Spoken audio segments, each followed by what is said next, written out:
Hello my dear students. आज मैं आप लोगों को क्लास 10 का मैथ्स सब्जेक्ट का काफ़ी महत्वपूर्ण चैप्टर वृत्तों से संबंधित क्षेत्रफल, इस चैप्टर से काफ़ी ज़्यादा ऑब्जेक्टिव्स और सब्जेक्टिव क्वेश्चंस भी आते हैं। आप थोड़ा सा ध्यान से देखिएगा वीडियोस को और लाइक और सब्सक्राइब जरूर कर दें। इस तरह का वीडियोस आपको हर बार अपडेट करते रहेंगे चैप्टर वाइज, क्वेश्चन वाइज, ताकि आपको कोई प्रॉब्लम ना हो। हम विद्यार्थियों के हित में ही वीडियोस को बनाएंगे। फर्स्ट टाइम इसका फॉर्मूला काफी इंपॉर्टेंट होता है। इस चैप्टर में जो भी रिक्वायरमेंट फॉर्मूला में उसके बारे में हम लोग जानेंगे। पहला फॉर्मूला वृत्त की परिधि, जिसको पेरीमीटर कहते हैं, 2 पाई आर होता है। दूसरा वृत्त का क्षेत्रफल पाई आर स्क्वायर। परिधि किसी भी आकृति की किनारे किनारे की दूरी को ही परिधि कहते हैं। ये वृत्त है तो वृत्त के किनारे किनारे जितनी भी लंबाई होगी इसको हम लोग परिधि, पेरीमीटर कहते हैं। और क्षेत्रफल, जितना एरिया इसमें कवर किया जाता है वो क्षेत्रफल फाइंड करते हैं। इससे तो पाई आर स्क्वायर निकालेंगे कि कितना एरिया तक ये कवर किया है। अब रही बात इस व्यास, तो व्यास एक डायमीटर होता है वृत्त में, पूरी यहां से लेकर के यहां तक की दूरी को डायमीटर कहते हैं और इसकी आधी दूरी को लोग त्रिज्या कहते हैं, आर। तो जब भी व्यास की जरूरत पड़े, डी निकालना, डायमीटर निकालना, तो हम लोग 2 गुने त्रिज्या करते हैं।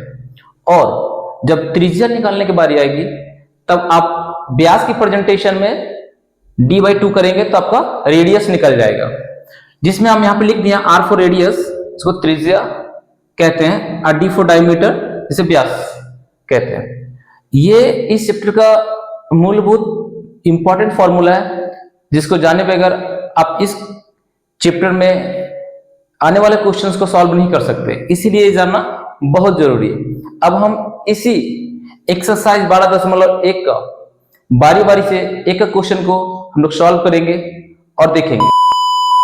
अभी हमने इस 12.1 के बेसिक फॉर्मूला के बारे में जाने। अब हम बारी बारी से इसके सारे प्रश्नों को हम लोग हल करेंगे।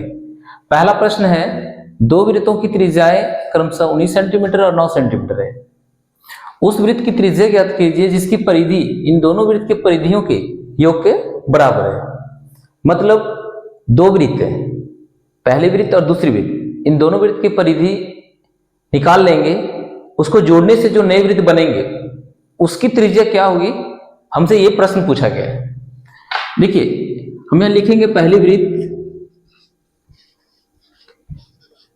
का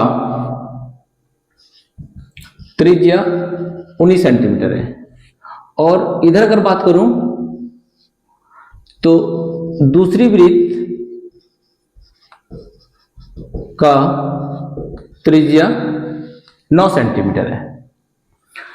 तो प्रश्न बोला कि इन दोनों वृत्त की परिधियों के योग है, तो हम पहले वृत्त की परिधि को निकालेंगे। तो हम लिखेंगे पहली वृत्त की परिधि बराबर 2 पाई आर। ये फॉर्मूला भी जस्ट हमने बताया आपको। तो 2 पाई का मान हम यहां नहीं रखेंगे, क्योंकि नीचे जब हम सॉल्व करेंगे तो पाई पाई कैंसिल हो जाएगा, इसीलिए पाई को पाई रहने देते हैं। आर का वैल्यू 19 है, 19 से गुना करेंगे, 19 दूनी 38 पाई सेंटीमीटर, आपकी परिधि ज्ञात हो गया। अब हम इसी प्रकार दूसरी वृत्त की भी परिधि को निकालेंगे। दूसरी वृत्त की परिधि 2 पाई आर, 2 पाई आर का वैल्यू 9 सेंटीमीटर है, 9 दूनी की 18 पाई ये सेंटीमीटर। आपकी ये दूसरी वृत्त की परिधि निकल गया। अब जो आगे प्रश्न बोला गया हम उसके अकॉर्डिंग काम करेंगे। अकॉर्डिंग टू क्वेश्चंस क्वेश्चन सबसे बोला गया कि इन दोनों वृत्त की परिधि को योग करना है। तो नए वृत्त की परिधि जो होगी वो पहले वृत्त की परिधि प्लस दूसरे वृत्त की परिधि के योग के बराबर होगा। तो नए वृत्त की परिधि 2 पाई r होगा। पहले वृत्त की परिधि 38 पाई हम निकाल चुके हैं, जैसा कि देख सकते हैं आप। और दूसरी वृत्त की परिधि 18 पाई हमने निकाला है। तो हम जब आगे काम करेंगे तो देखेंगे इन दोनों को जब जोड़ेंगे तो 38 से 18 56 पाई आएगा। यहां पे पाई और पाई कैंसिल हो जाएगा, r बराबर 56/2। जब इसे हम काटेंगे 2 से तो 28 बार में कट जाएगा 56, इसलिए r का मान 28 सेंटीमीटर प्राप्त हुआ। अर्थात हम कह सकते हैं, अर्थात नए वृत्त की त्रिज्या जो होगी वो 28 सेंटीमीटर होगा, जो आपका आंसर आएगा। इसी प्रकार हम दूसरे क्वेश्चंस को इसके बाद करेंगे। इसी एक्सरसाइज का क्वेश्चन नंबर 2 एनसीईआरटी बुक का यह 12वीं अध्याय जिसका 12.1 का प्रश्न संख्या 2। जैसा कि प्रश्न संख्या 1 को मैंने सॉल्व किया, सेम वैसा ही ये भी है। उसमें परिधि था, इसमें क्षेत्रफल है, बस फर्क इतना ही है। देखते हैं क्वेश्चन क्या बोलता है। दो वृत्तों की त्रिज्या क्रमशः 8 सेंटीमीटर और 6 सेंटीमीटर है। उस वृत्त की त्रिज्या ज्ञात कीजिए जिसका क्षेत्रफल इन दोनों वृत्तों की क्षेत्रफलों के योग के बराबर है। यानी क्वेश्चन में केवल क्षेत्रफल का फर्क है। फॉर्मूला आपको क्षेत्रफल का यहां लगाना है। पहले क्वेश्चंस में हमने परिधि का लगाया था, क्योंकि परिधि ही बोला था। अब हम यहां पर लिखेंगे, इसको सॉल्व करेंगे। पहली वृत्त का त्रिज्या 8 सेंटीमीटर, दूसरी वृत्त का त्रिज्या 6 सेंटीमीटर है, जैसा कि प्रश्न में आप देख सकते हैं। अब हम पहले वृत्त के क्षेत्रफल निकाल लेते हैं। तो पहले वृत्त का क्षेत्रफल पाई r स्क्वायर, जैसा कि आपको हमने बताया है। पाई रहने दीजिए, इसका मान अभी नहीं रखते हैं, रख दीजिएगा तो भी कोई प्रॉब्लम नहीं, लेकिन थोड़ी सी कैलकुलेशन बढ़ जाएगी। r 8 सेंटीमीटर है, इसका स्क्वायर करेंगे। पाई 8 का स्क्वायर करेंगे तो 8 64 होगा, 2 बार। 8 का स्क्वायर का मतलब 8 गुने 8, 2 बार। तो 64 पाई सेंटीमीटर स्क्वायर क्षेत्रफल वर्ग में आते हैं, स्क्वायर में आते हैं।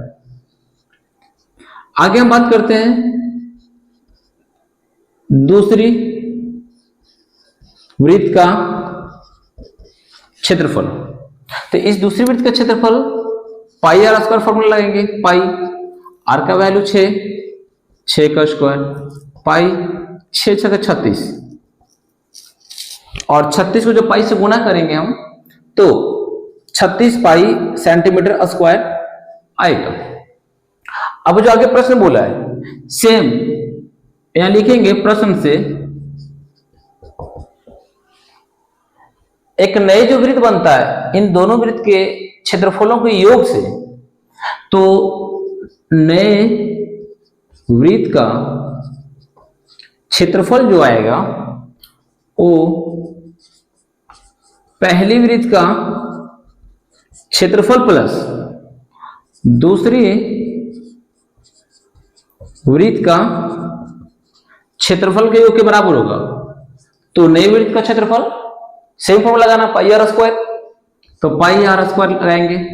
पहली वृत्त का क्षेत्रफल निकाल चुके हैं 64 पाई, दूसरी वृत्त का भी निकाल चुके हैं हम लोग 36 पाई। इस प्रकार से ये पाई आर स्क्वायर ही लिखेंगे। 64 और 36 पाई को जब जोड़ेंगे तो यहाँ पे 100 पाई प्राप्त होगा। ये पाई और पाई दोनों कैंसिल हो जाएंगे क्योंकि दोनों इक्वल साइड के मल्टीप्लाई में ये बगल बगल में। आर स्क्वायर जब हटाएंगे यहाँ पे तो ये रूट आएगा, वर्गमूल स्क्वायर रूट निकालेंगे, इसलिए आर इक्वल टू कितना आएगा 10 सेंटीमीटर।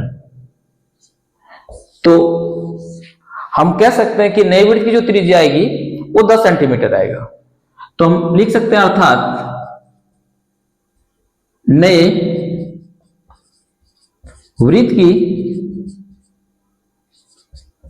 त्रिज्या बराबर 10 सेंटीमीटर। ये आपके आंसर होंगे। हम आपको हर तरीके से कोशिश करेंगे कि हर क्वेश्चन आपको अच्छी तरह समझ में आ जाए। यदि कोई प्रॉब्लम होगा तो आप कमेंट में जरूर मुझे बताएं, मैं और बेहतर तरीके से बता सकूं। ऐसे तो मैं आपके हर प्रॉब्लम के हिसाब से ही क्वेश्चंस को बारीकी से सॉल्व कर रहे हैं ताकि आपको एक भी प्रॉब्लम ना हो। इसी प्रकार से हर क्वेश्चंस को सॉल्व करेंगे।